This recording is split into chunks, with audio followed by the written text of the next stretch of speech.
సాహితీ మిత్రులకు నమస్కారం. వనజ తాతినేని కథల ఛానల్కు స్వాగతం. ఈరోజు మీరు వినబోతున్న కథ ముగింపు వాక్యం. రచన వనజ తాతినేని. వినండి ముగింపు వాక్యం. నీలాంజన అనే ఫ్రెండ్ ఉంది. నాతో పాటు సంస్థలో పనిచేసేది. బాగా చదువుకుంది. ఎందుకో అప్పట్లో వివాహం చేసుకోలేదు. 52 వయసులో ఒక రచయితను పెళ్లి చేసుకుంది. మీ ఊరిలోనే ఉందట. ఈసారి నేను వచ్చినప్పుడు నన్ను ఆమె ఇంటికి తీసుకువెళ్ళాలి అంది ఉమ ఫోన్లో మాట్లాడుతూ. రచయిత? అతని పేరేమిటి? ఆసక్తిగా అడిగింది హేమ. ఏదో పేరు నోట్లో ఆడుతుంది కానీ బయటకు రావటం లేదు. లెక్చరర్గా చేసి రిటైర్ అయ్యాడంట. భార్య చనిపోయిన తర్వాత 68 వయసులో ఈమెను పెళ్లి చేసుకున్నాడు అంది. ఆమె ఎలా చేసుకుంది? అంత వయసు అయింది. గట్టిగా ఉన్నన్నాళ్ళు ఉండి ఆఖరికి ఏదో ఒక ఆధారం దొరికితే చాలనుకుని కాటికి కాళ్ళు చాపుకున్న వాడిని చేసుకుంటారు. ఏం బలహీనతో ఏమో. వయసు పెరిగే కొద్దీ ఒంటరిగా బ్రతకలేమన్న భయం ప్రవేశిస్తుందేమో మరి. విసుక్కున్నట్టు అంది హేమ. నువ్వన్నది నిజమే. ఎంఏ చేసింది. ఆంగ్లం, హిందీ మీద మంచి పట్టున్న మనిషి. మంచి ప్రసంగాలు చేసేది. ఆమె మాట్లాడుతుంటే హాల్ అంతా పిన్ డ్రాప్ సైలెన్స్. ఊపిరి పీల్చుకోకుండా 45 నిమిషాలు సమయం ఇస్తే ఇంకా ఇంకా మాట్లాడేది. సడన్గా ఆ రచయితని పెళ్లి చేసుకుని గృహిణిగా స్థిరపడింది. పెళ్లి కూడా బంధువులు కుదిర్చి చేశారట. తమ్ముళ్ళ కుటుంబాల వాళ్ళ పిల్లల మధ్య బాగానే ఉండేది.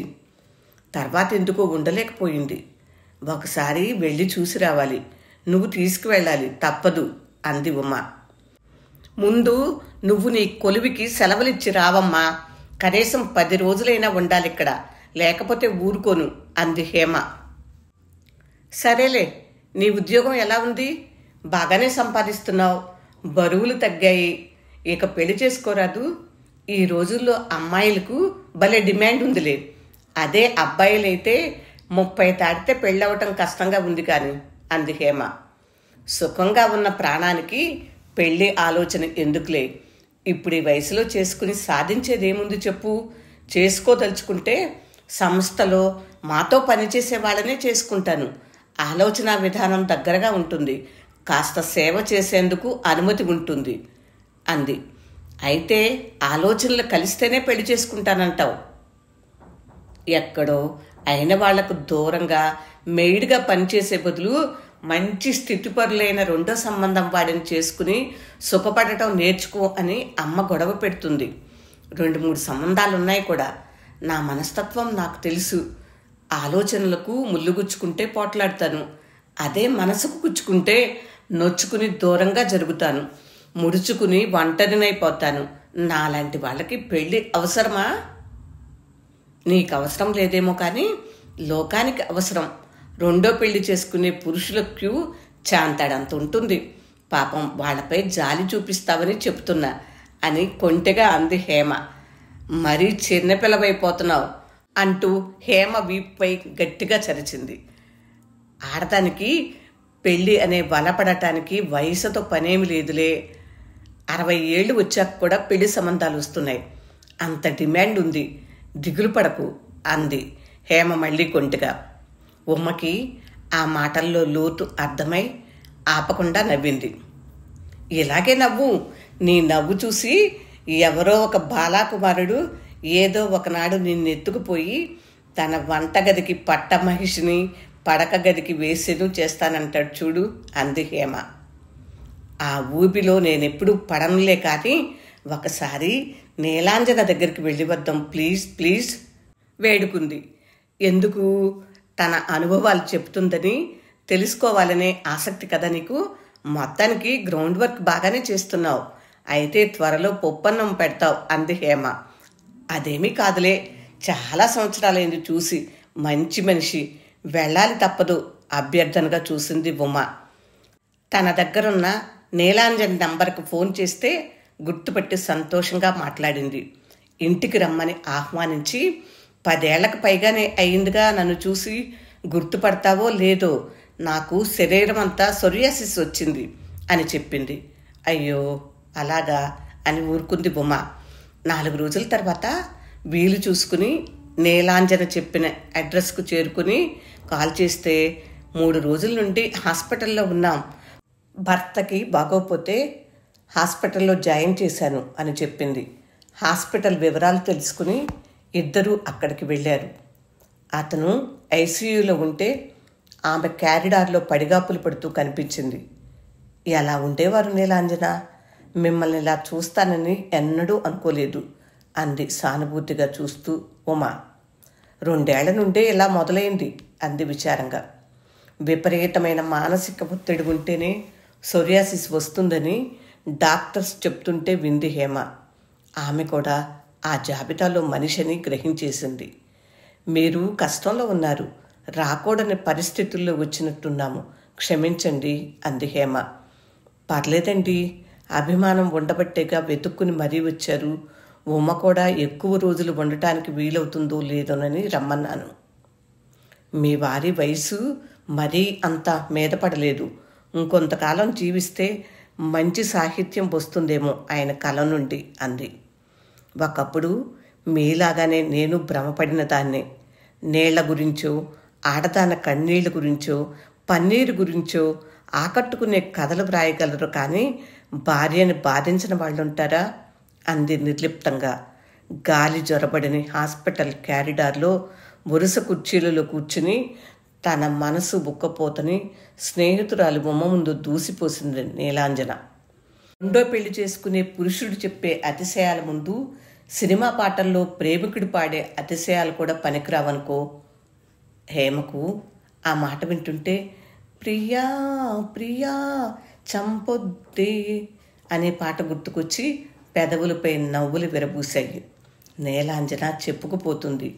అలాంటి మాటలకు కళ్ళు మూసుకుపోయి తమకి తాము అన్యాయం చేసుకుంటున్నారు ఆడవాళ్ళు.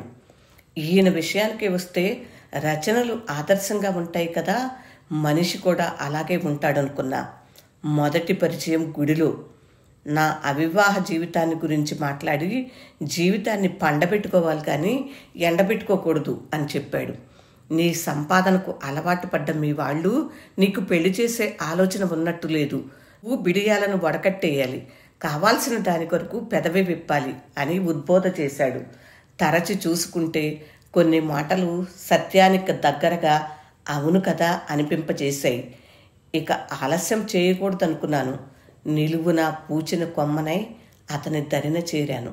అతనేమో తన శృంగార యజ్ఞంలో నేనొక సమిధను అనుకునేవాడు. అతను నాకు గొడుగయ్యాడు అనుకునేదాన్ని. ఆయనేమో నాకు పైటయ్యాను అనుకునేవాడు. ఇంకా తానొక దేనజన బంధువుని అని కూడా చెప్పుకునేవాడు. వివాహానికి పూర్వం గుండెల్లో పెట్టుకుని దేవతలా పూజించుకుంటాను అని వాగ్దానం చేస్తారు, కానీ నరకంలో దేవతలు ఉండలేరు అని పురుషులు ఎప్పటికీ తెలుసుకోలేరు అంది ఆవేదనగా. మనిషికి అణువణువున అహంకారమే. ఏ పని స్వతంత్రంగా చేయటానికి వీలు లేదు. ఏ పని చేయబోయినా నిన్నెవడు చేయమన్నాడు అనటం పరిపాటి. అతను కాఫీ తాగకుండా నేను తాగటాన్ని కూడా తప్పు పట్టేవాడు. 2 పూటలా కూరేమి చేయమంటారు అని అడిగి చేయాలి. అతను సంతృప్తిగా తిని చేయి కడిగాక తుడుచుకోవటానికి నాప్కిన్ అందించి వక్క పులుకులు అందించాక కానీ భోజనానికి కూర్చోకూడదు. కంచాలు లాగిస్తూ కూర్చోకుండా త్వరగా రా, కాళ్ళు పట్టాలి అనేవాడు. వింటున్న హేమ ముఖం చిట్లించింది. ఉమ ఇంకా చెప్పమన్నట్లు ఉత్సాహంగా వంగి చూసింది. పెళ్లి చేసుకుని 4 ఏళ్లైనా తన పెన్షన్ వివరాలలో నామినీ కాలంలో భార్యగా నా పేరు వ్రాయించడానికి ఏవో కుంటి సాకులు చెప్పేవాడు. అడిగిన వారికి అడగని వారందరికీ ఈ వయసులో పెళ్లి చేసుకోవటానికి పెద్ద కారణమేమీ లేదు, ఒక అభాగ్యురాలికి నీడనిచ్చి నా తర్వాత కూడా కాస్త డబ్బులుచ్చే ఏర్పాటు చేద్దామని ఇలా చేశాను అనేవాడు.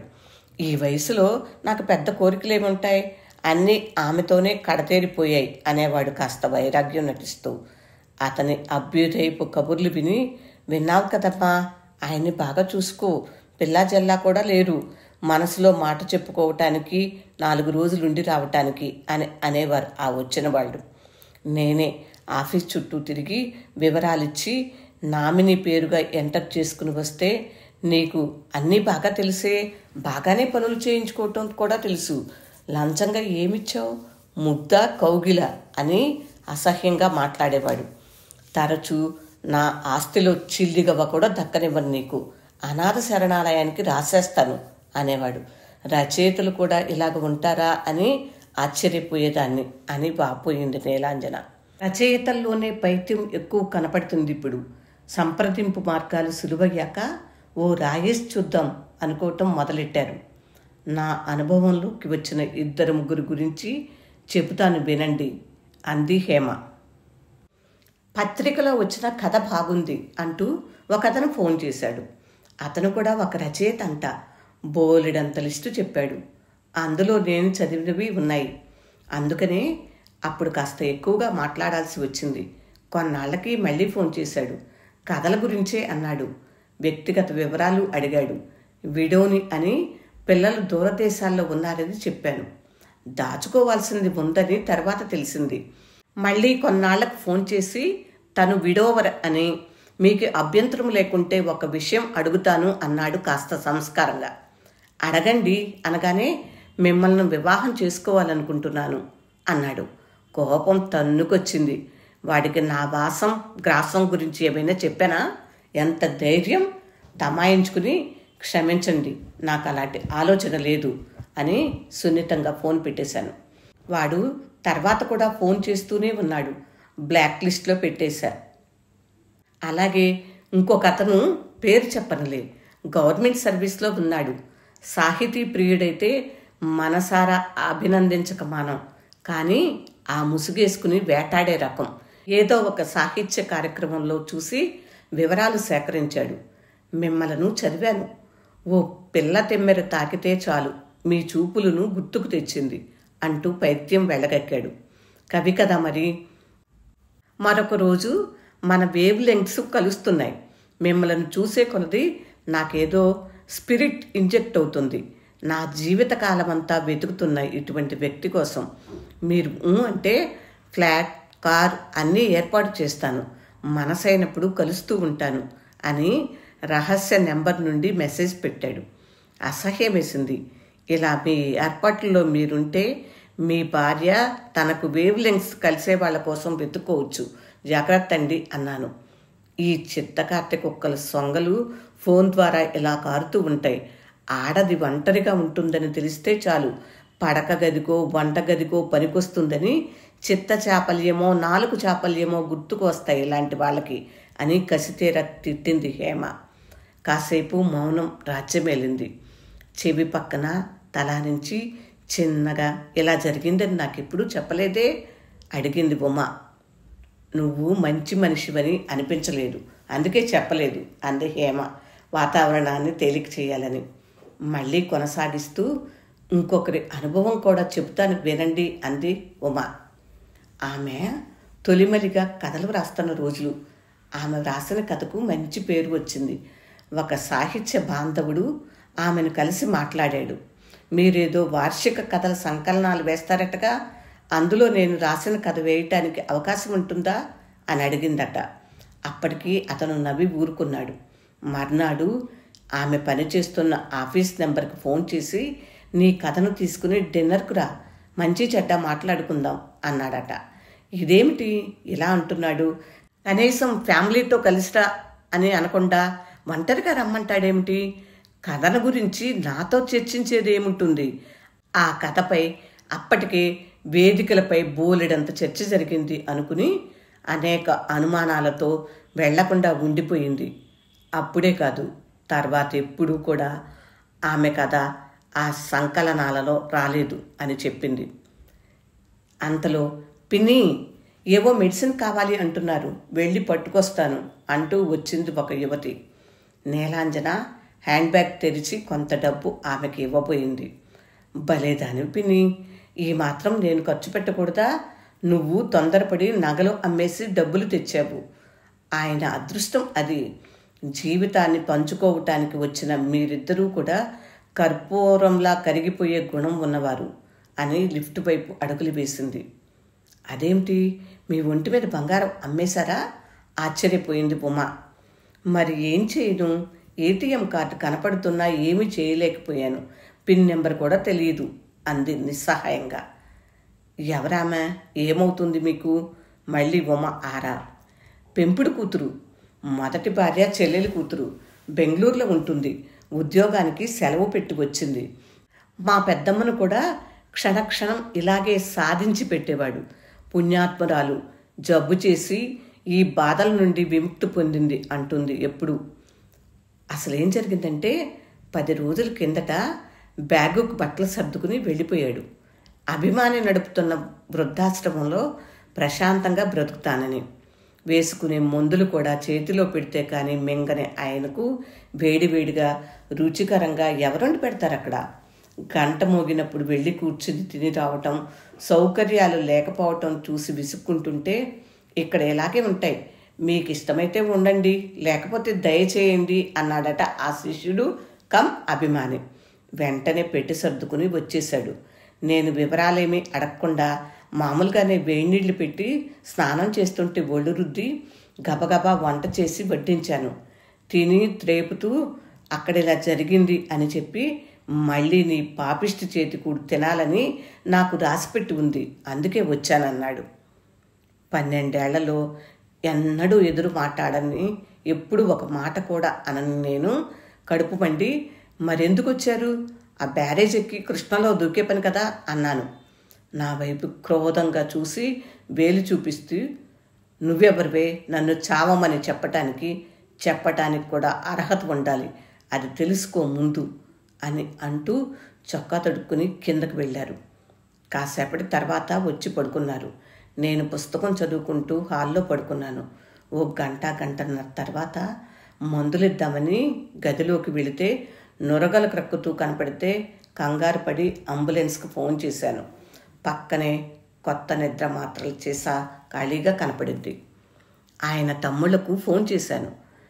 ఆత్మహత్యా ప్రయత్నం చేశాడని చెప్పుకుంటే మనకే నగుబాటు, అలా అని చెప్పకు, ఊపిరి అందటం లేదు అని చెప్పు, వెనుక ముందు మేము వస్తాం అన్నారే కానీ ఒక్క తమ్ముడు రాలేదు. మరొకసారి ఫోన్ చేస్తే, ఆయన ఏమన్నా తక్కువడా? పిల్లలు లేరు, ఆస్తిలో భాగం ఎందుకు, చిన్న చితకా వాళ్ళం, మా పిల్లలకు ఉంటుంది అంటే విని ఉదారం చూపాడా? పైగా నా వాటా వాళ్ళకి ఎందుకు ఇవ్వాలని అసహ్యంగా మాటలు జారిన అహంకారి. ఎలాగూ పోతే రావాలిగా, అప్పటికి వస్తాంలే అన్నారు. పురుషులందు రచయిత పురుషులు వేరు కాదయ్యా, అందరూ ఆ దుంపల వాళ్లే. కాకపోతే కొంతమంది మరీ దురద దుంప లాంటి వారు, ఈయనలాగా అంది హేమ.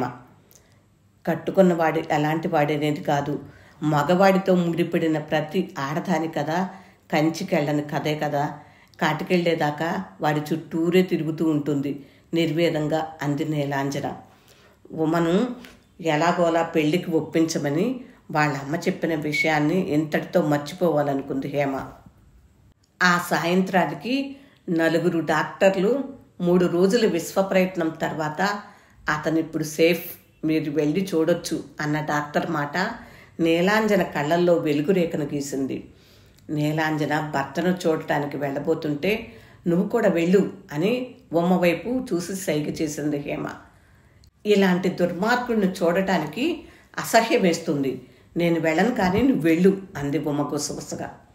వడివడిగా నడిచి నీలాంజనతో పాటు హేమ కూడా లోపలికి వెళ్ళింది. కళ్ళు మూసుకునే ఉన్నాడు ఆమె భర్త. నీలాంజన అతని చేతి మీద అరచేతిని ఆంచి నెమ్మదిగా కదిపింది. అతను కళ్ళు తెరిచి ఎదురుగా ఉన్న ఆమెను చూడగానే ఒక అశ్లీలపు మాట వదిలి, నన్నెందుకు బతికించావే, హాయిగా చావనీయకుండా నీ చేతి పాపిష్టికుడు తినటానికా అన్నాడు క్రోధంగా. సెలైన్ పెట్టబోతున్న నర్స్ బాటిల్ వదిలేసి గిరుక్కున తిరిగి నీలాంజన వైపు చూసింది. ఆక్రోశంతో ఒక విధమైన కీచు గొంతుతో ఆమె అరిచిన అరుపు డబ్ మన సెలైన్ బాటిల్ శబ్దంతో పాటు కలిసిపోయింది. తర్వాత ముఖాన చేతులుంచుకుని గట్టిగా ఏడుస్తూ గోడను ఆసరాగా చేసుకుంది నీలాంజన. కొన్ని భావ ప్రకటనలను రికార్డ్ చేయడానికి భాష సరిపోదు, బాధగా అనుకుంది హేమ. ఇదండి ముగింపు వాక్యం. కథ విన్నారు కదా? ఎలా అనిపించింది? మీ స్పందనను కామెంట్ బాక్స్లో తెలియచేస్తారు కదూ. మరొక మంచి కథతో మళ్ళీ వస్తాను. అప్పటి వరకు సెలవు మరి. నమస్తే. వనజ తాతినేని.